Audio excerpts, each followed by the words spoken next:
अस्सलाम वालेकुम एवरीवन, मैं हूं डॉक्टर सार चावला फिर से आपकी खिदमत में हाजिर एक शॉर्ट क्रिस्प और इन्फॉर्मेशनल वीडियो के साथ। जैसे कि वीडियो का टाइटल आपको बता रहा है, अगर आप बहुत अरसे से शुगर ले रहे हैं, बेकरी प्रोडक्ट्स ले रहे हैं, रिफाइंड पास्ताज, रिफाइंड आटे, चावल खा रहे हैं, आप मोटे लावा केक्स खा रहे हैं और आप डिज़र्ट्स खा रहे हैं और आपका ये लाइफस्टाइल इतना फ्रीक्वेंट है कि हफ्ते में 3 से 4 बार तो इन चीज़ों की कंजम्पशन है, या अगर आप डायबिटिक हैं, कम से कम 3 या 4 साल हो गए आप डायबिटीज़ में हैं, या क्रॉनिक स्ट्रेस में हैं, कुछ सालों से आप टेंशन में हैं।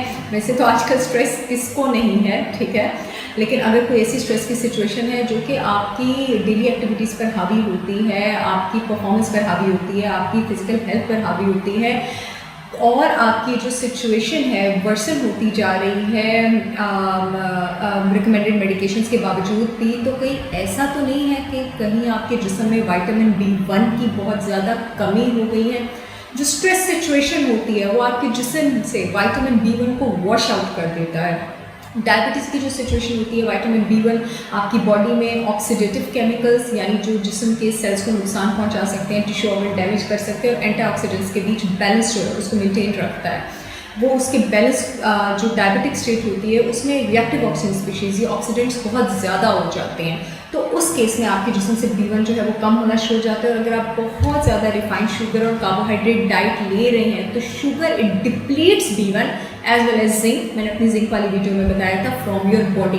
अब इस B1 के इतने सारे फंक्शंस होते हैं। सबसे पहले तो शुगर से रिलेटेड ये फंक्शन है कि आपकी बॉडी में, खास करके डायबिटिक्स में भी, अगर आप इसकी अच्छी सप्लीमेंटेशन रखते हैं तो ये आपकी इंसुलिन स्पाइक्स को कंट्रोल रखता है, आपके ब्लड शुगर लेवल्स जो है उसको मेंटेन रखता है। और ये डायबिटीज़ की वजह से जो स्ट्रोक का इशू होता है, जो ब्लड वेसल में क्लॉट्स का इशू होता है, ये उनको बनने नहीं देता, क्योंकि ऑक्सीडेटिव स्पीशीज़ वही जो बॉडी के सेल्स, ऑर्गन्स, आर्टरीज को डैमेज करते हैं, उनके लेवल को कम रखता है। तो ये डायबिटीज़ की कॉम्प्लिकेशंस को नहीं होने देता, जो कॉम्प्लिकेशंस आपके पास हार्ट वेसल्स के साथ एसोसिएटेड हैं। शुगर की कंजम्पशन बहुत ज़्यादा आपके पास B1 की कमी इससे करती है क्योंकि कार्बोहाइड्रेट मेटाबॉलिज्म के लिए उसके बहुत ज़्यादा इंपॉर्टेंट स्टेप्स में आपको विटामिन B1 चाहिए होता है। आप जितना ज़्यादा कार्बोहाइड्रेट लेंगे B1 का इस्तेमाल उतना ही ज़्यादा होगा, और क्योंकि आप एम्प्टी कैलोरी फूड ले रहे हैं यानी आप जंक फूड ले रहे हैं, तो आप न्यूट्रिशियस खाना नहीं ले रहे हैं, क्योंकि आपका पेट तो जंक फूड से ही भर जाता है। तो अब न्यूट्रिशियस खानों में B1 मौजूद है। एक तो शुगर आपके जिस्म में B1 को ज़रूरत से ज़्यादा इस्तेमाल कर रहे हैं और उसके बाद आप डाइट से नहीं ले रहे हैं। तो अगर आप ये जंक फूड खाने की और ये शुगरी फूड आइटम्स के आदी हैं कुछ अरसे से, तो 200% आप B1 डेफिशिएंट हैं। B1 जो है आप के 2 सिस्टम्स को बहुत ज़्यादा अफेक्ट करता है। एक तो आपके नर्व्स / आपके सेंट्रल नर्वस सिस्टम को, ठीक है, ये आपकी नर्व शीट को, नर्व्स के ऊपर जो एक fat soluble lipid layer sheet होती है, माइलिन शीट, उसको भी प्रोटेक्टेड रखता है। और दूसरा आपके हार्ट के फंक्शंस के लिए भी ये बहुत ज़्यादा इंपॉर्टेंट है। तो इसकी जो कमी है वो हमारे पास इन 2 ऑर्गन्स को बहुत ज़्यादा अफेक्ट कर सकती है, आपके नर्व्स को अफेक्ट कर सकती है, आपके रिफ्लेक्सेस को अफेक्ट कर सकती है। यही वजह है कि B1 डेफिशिएंसी के अर्ली सिम्टम्स आपके पास स्ट्रेस है, नर्वसनेस है, एंक्शियसनेस है, इवन के लॉस ऑफ मेमोरी है, स्विचेस होते हैं लॉस ऑफ मेमोरी के, इवन के बैड ड्रीम्स एट नाइट। अगर आपको बहुत ज़्यादा नाइटमेयर्स आ रही हैं तो नहीं, आप पे काला जादू नहीं हुआ है, हो सकता है कि आप विटामिन B1 डेफिशिएंट हो और आप अपनी खुराक का ख्याल जो है वो नहीं रख रही हैं। दूसरा, ये आपको हार्ट की प्रॉब्लम्स कर सकते हैं, इससे एसोसिएटेड डिजीज़ होती है बेरी। अक्सर लोग समझते हैं कि अगर एडिमा हो गया आपके पास पैरों में तो वो आपके पास किडनी के ही प्रॉब्लम्स का इशू है। नहीं, आपके पास जो वेट बेरी होती है यानी वो बेरी वो डिजीज़ जो B1 की कमी से होती है और एडिमा के साथ एसोसिएटेड होती है, वो भी अपने आप को इसी तरह दिखाती है, इसी तरह मैनिफेस्ट करती है।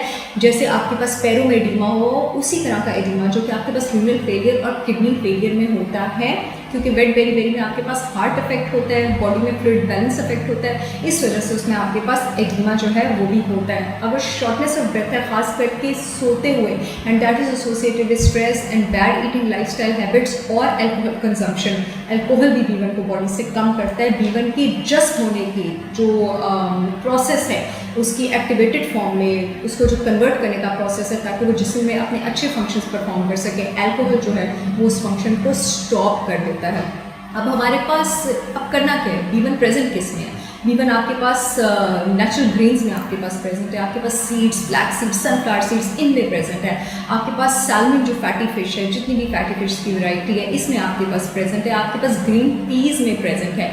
और जो सबसे रिच सोर्स है आपके पास B1 का, दैट इज़ न्यूट्रिशनल यीस्ट। सिर्फ 2 टेबलस्पून ऑफ न्यूट्रिशनल यीस्ट में 9 gram of fibre, 9 gram of protein, phosphorus जो कि एक्सेलरेटर होता है आपके नर्वस सिस्टम का, सेलेनियम जो कि ज़बरदस्त एंटीऑक्सीडेंट है, ग्लूटाथायोन जो कि आपके पास ज़बरदस्त लिवर का एंटीऑक्सीडेंट है, और सारे के सारे बी वाइटामिन मौजूद हैं।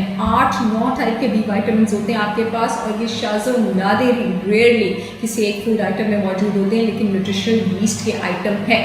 या मैं आप लोगों को ये बताती चलूँ कि ये न्यूट्रिशनल यीस्ट वो यीस्ट नहीं है जो बेकरी ब्रेड्स को फुलाने के लिए इस्तेमाल किया जाता है। ये न्यूट्रिशनल यीस्ट आपके पास डीएक्टिवेटेड फॉर्म ऑफ यीस्ट होता है। इसको इसकी ग्रोथ के बाद, कल्चर के बाद हीट से डीएक्टिवेट किया जाता है। उसका फ़ायदा ये होता है कि इसमें प्रोटीन्स, वाइटामिन, मिनरल्स और ज़्यादा जो है वो कॉन्सेंट्रेट कर जाते हैं और ये ग्रो करना बंद कर जाता है।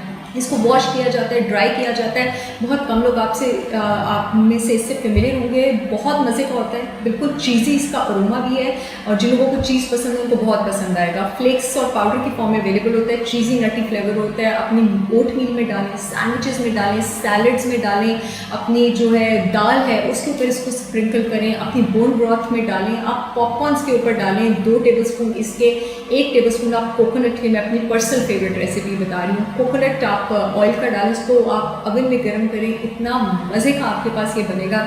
This is a very simple way to replete यानी कमी पूरी करना अपनी बॉडी में B1 की। अगर आप इन सारी चीज़ों जो है इन सारी चीज़ों से एक्सपोज है, और अगर आप डायबिटिक हैं, आप स्ट्रेस में हैं और आप बहुत ज़्यादा शुगर कंज्यूम करते रहे हैं, तो आज से 2 टेबलस्पून न्यूट्रिशनल यीस्ट जो है आप वो यूज़ करना शुरू कर दें।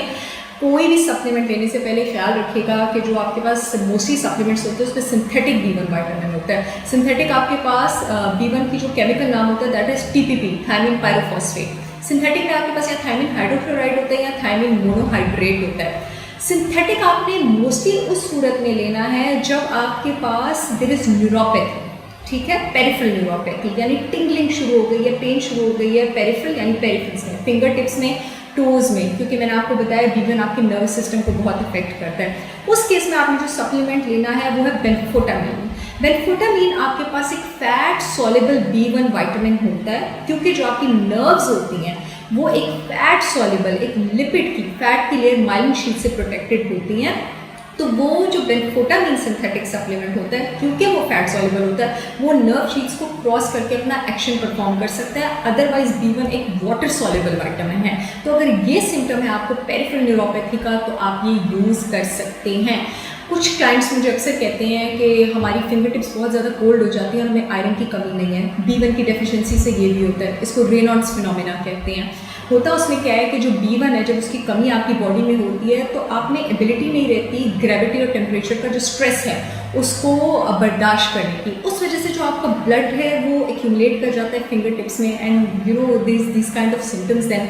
और अगर आपको एकदम उठ के बहुत ज़्यादा चक्कर आते हैं, दिस इज़ वेरी ऑफ्टन, और आपको बहुत डिजीनेस फील होती है और आप थोड़ी देर बाद ठीक होते हैं, तो हो सकता है कि आपके जिस्म में B1 कम है और आप जो है ग्रेविटी का स्ट्रेस मेंटेन नहीं कर पा रहे हैं। इसके अलावा आप जो है सिंथेटिक सप्लीमेंट्स लेते इस बात का भी ख्याल रखें कि वो सप्लीमेंट्स जिसमें रेशोज लिखे होते हैं B1 इतने मिलीग्राम, B2 इतने mcg, B3 इतने mcg, वो मोस्टली आपके पास सिंथेटिक होते हैं।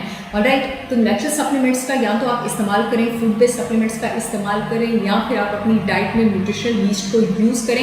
यहाँ पर एक मिसकॉन्सेप्शन क्लियर करती चलूँ कि जो आपके पास न्यूट्रिशनल यीस्ट है उसमें MSG वाली एबिलिटी नहीं होती है। अक्सर लोग कहते हैं कि न्यूट्रिशनल यीस्ट में भी ग्लूटामेट है और MSG में भी ग्लूटामेट है। न्यूट्रिशनल यीस्ट में जो ग्लूटामेट होता है वो अच्छे वाला ग्लूटामेट है जिसको बॉडी एब्जॉर्ब कर सकती है और इस्तेमाल कर सकती है। ग्लूटामेट अमाइनो एसिड है, और मैं आपको बताती चलूँ कि ग्लूटामेट आपके पास बड़ा इंपॉर्टेंट न्यूरोट्रांसमीटर है ब्रेन का, और B1 जो है वो आपके पास गैबा बनाता है ब्रेन में, which is a very important chemical to calm you down. तभी उसकी कमी से आपको नर्वसनेस और एंग्जाइटी जो है इस चीज़ की आपके पास प्रॉब्लम होती है।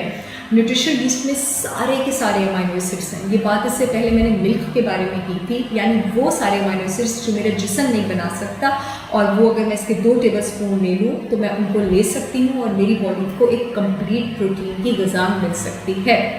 शॉर्ट वीडियो को कहा था, फिर भी 10 मिनट से पहले इसको ख़त्म कर रही हूँ। B1 से रिलेटेड आप लोगों से bits by bits information share करती रहूँगी।